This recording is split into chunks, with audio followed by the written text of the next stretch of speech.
I'm in the zone, got my mind made up, spitting rhymes like a fire that won't go out. I'm on a mission, got a vision to share, bringing the heat. Dis nou 'n interessante een in China.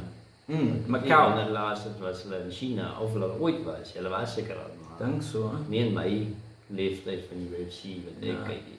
Ek kan regtig waar jy onthou nie. Ja, so daar's so 'n lekker fight night Saterdagmiddag 1uur. Kan ons sommer lekker kyk. Yes, en dan die main event ook 'n lekker een, hè? Peter Yan teen Davison Figueiredo.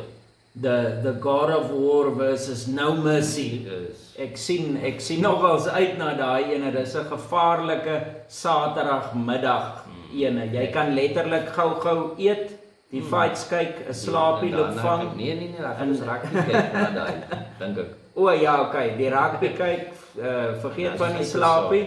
Ja. Maar in a nutshell, dis albei is baie well-rounded. Albei kan strike, albei kan grapple, bietjie wrestle, al daai dinge dis former champions, albei van hulle, maar Peter Yan is meer die striker. Ek dink hy's baie vinniger, meer explosive en slimmer, defensively responsible. Hy sit sy strikes mooi bymekaar, waar Davison Figueiredo al het hy goeie power en goeie hande.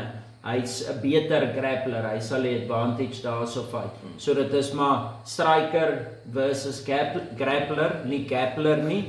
En ek dink die odds sê Jan is die favourite en ek dink hy's 'n redelike groot favourite.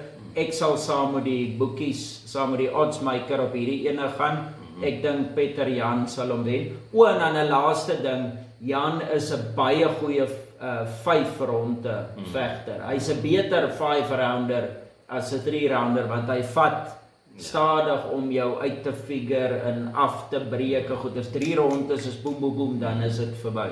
Wie dink jy gaan wen? Ek het mos gesê Figueiredo, maar ek sal maar nog daar bly. Bly jy by Figgy? Ek bly by Jannie en dan kyk ons volgende week. Wat dink jy?